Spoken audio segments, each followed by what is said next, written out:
हम लोग who has the right to transfer any case anywhere in India, तो supreme court के पास है। Article 139 A of the Indian Constitution empowers Supreme Court to transfer cases from one high court to another, from one subordinate court to another, if it involves substantial question of law of general importance. अगर general importance का question है तो इधर उधर transfer किया जा सकता है। The purpose is to ensure uniformity in judicial decision and avoid contradictory judgment. Why not other options? does not have the power, president does not have to transfer cases को transfer करने का power नहीं है। Supreme court high court can transfer cases with in its jurisdiction but not across India.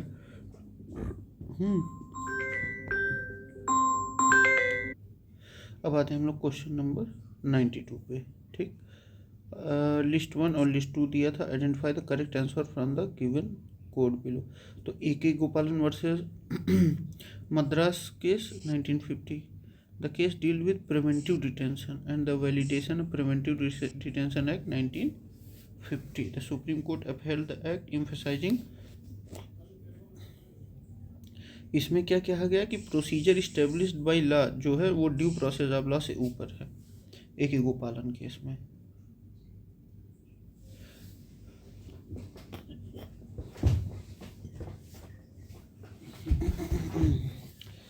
Due process of law, procedure established by law.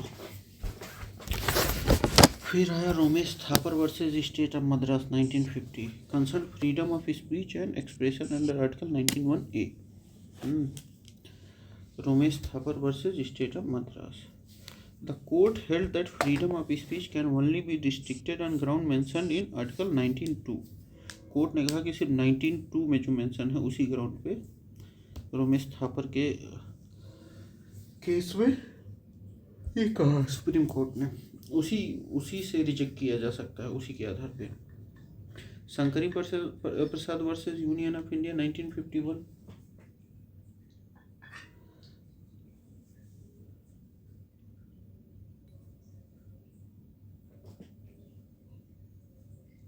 Shankari Prasad वाले case में क्या हुआ?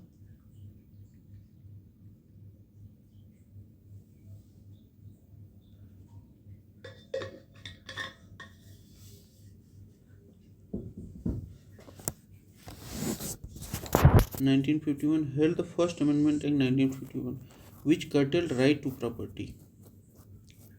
The court held that Parliament has the power to amend fundamental rights. Shankari प्रसाद में court ने कहा कि parliament के पास क्या है, फंडामेंटल राइट है को अमेंड करने की शक्ति है। द कोर्ट, ठीक, चंपाकरण दरुई जी case versus State of Madras 1950. The court struck down Madras government order on caste-based reservation in educational institution as unconstitutional. ठीक, upheld Article 15(1) on equality in public education. मतलब चंपकम दुरई राजन के केस में reject हो गया था मामला। These landmark cases form the bedrock of constitutional interpretation and have played a vital role in shaping fundamental right jurisprudence. The case like A.K. Gopalan and Romesh Thapar highlighted the conflict between individual liberty and its state security, while Shankari Prasad and Champakai Durai Rajan addressed constitutional amendments and equality. The interpretation of procedural established by law and due process has evolved through these cases, culminating in a more liberal interpretation in the Menka Gandhi case 1978. Judicial interpretation in these cases are significant for understanding the balance between fundamental rights and legislative powers.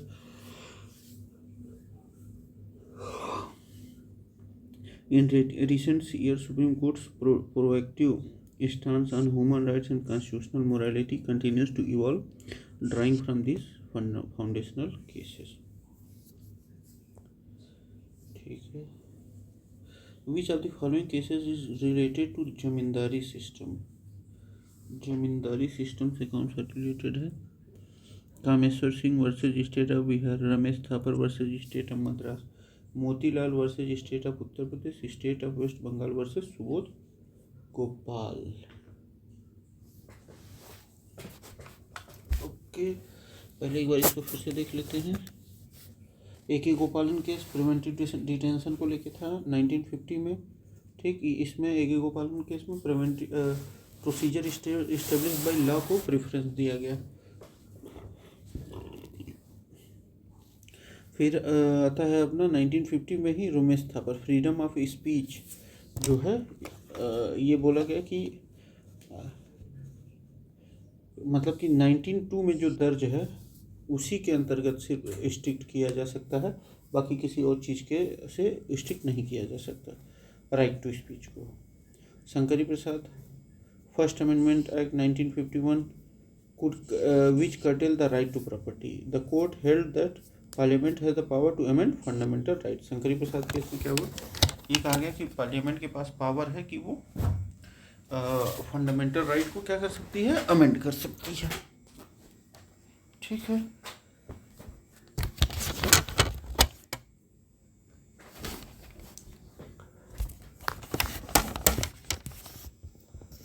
The court struck down Madras government order on cost-based reservation in educational institution, Champakam Dorai जी वाले मामले में हुआ ये। ठीक, कि 50% मतलब वो जो कोटा दिया गया था गवर्नमेंट एजुकेशन कॉलेजेस में उसको नहीं माना गया। शंकरी प्रसाद जो ज़मीन का वाला राइट टू प्रॉपर्टी वाला मामला था उसको लेकर वो हुआ।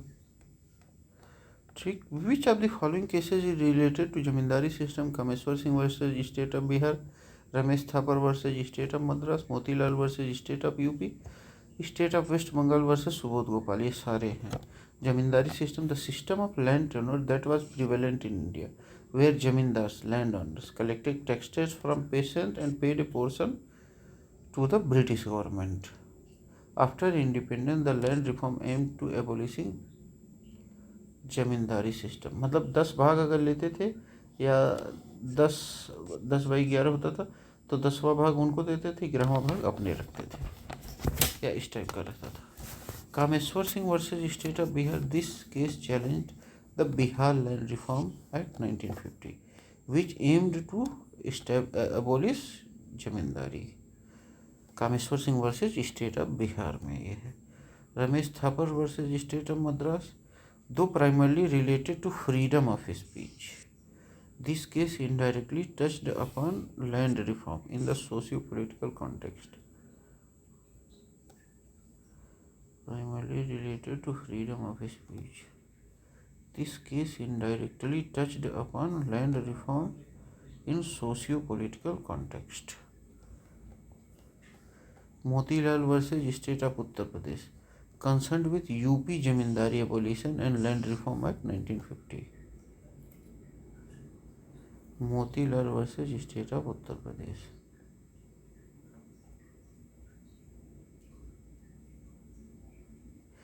State of West Bengal versus Subodh Gopal involved West Bengal Land Reform Act, which also aimed to abolishing Jamindari. Supreme Court's judgment in Indira Sahani versus State of India case is related to which issue? ये regarding the issue of OBC reservation in government employment. Government employment में OBC के reservation को लेकर। Indira Sahni versus union of India 1992, also known as Mandal Commission case. The Supreme Court upheld 27% reservation for OBCs in central government jobs. It also introduced the concept of creamy layer, a rule that reservation should not exceed 50%. Why not other, मतलब basic structure ये Kesavananda Bharati case से वो हो गया था। Reservation in promotion M Nagaraj case 2006। Extended reservation of ST नहीं, इससे नहीं है ये। Under which article did Supreme Court recently declare Migrants Determination of Tribunal Act 1983 as unconstitutional for violation of the sacred duty of center? तो ये article 355।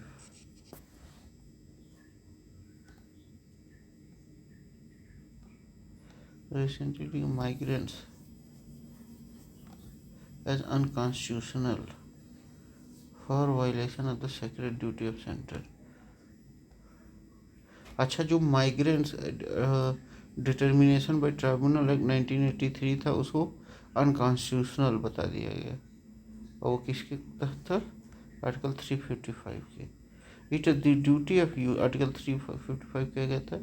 It is the union of duty, अरे it is duty of union protect states against external aggression and internal disturbances. Union की जिम्मेदारी है article 355 के तहत। The supreme court struck down the illegal migrants determination by tribunals. Illegal Migrants Act 1983 in 2005, citing that it violated Article 355. The act failed to protect Assam from illegal Bangladeshi migrants, thereby breaching the constitutional mandate. 356 impossible.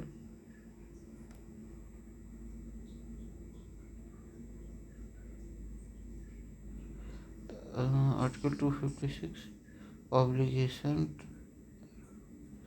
and obligation of states and the union regarding laws made by parliament.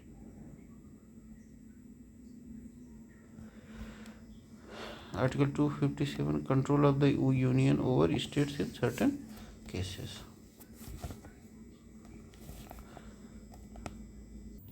देखा जाए, TDSAT judgment can be challenge in the high court and supreme court, दोनों में। TDSAT telecom dispute settlement appellate tribunal established under TRI Act 1997, deal with dispute related telecommunication and broadcasting and cable service. ठीक, appeals against TD set order can be made to be Supreme Court or substantial question of law. Cyber related issues may be appealed in High Court.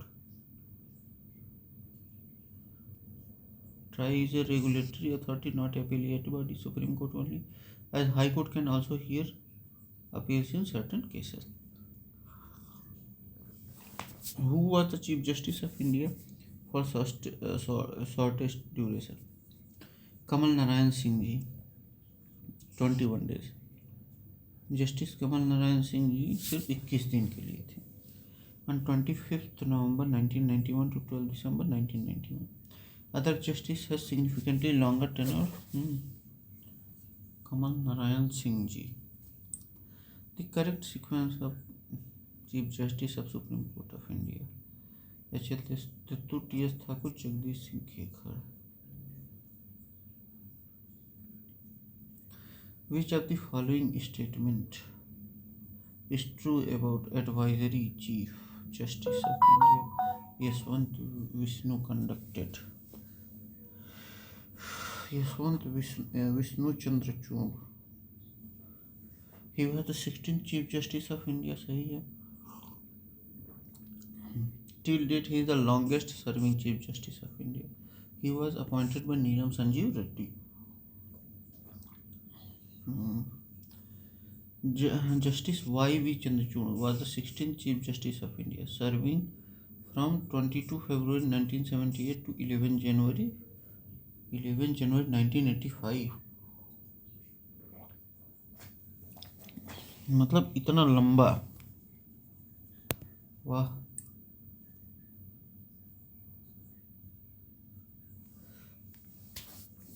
He served as CGI for longest period in Indian judiciary history. Indian judiciary की history में सबसे ज़्यादा।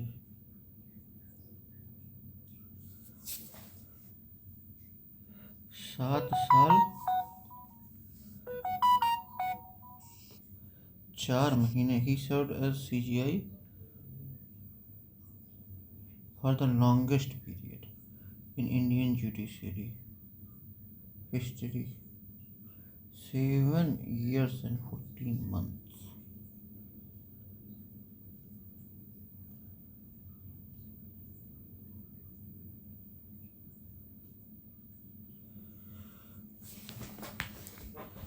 ही was appointed by the president of India Neelam Sanjiva Reddy ji. सही है।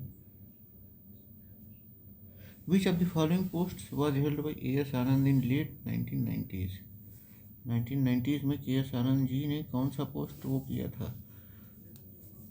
Chief justice of India. He served as 29th Chief Justice of India 1998 to 2001. He was known for landmark judgment on human rights and judicial reforms. ठीक है, तो यहीं तक हम लोग को करते हैं। ठीक, थैंक यू, बाय बाय।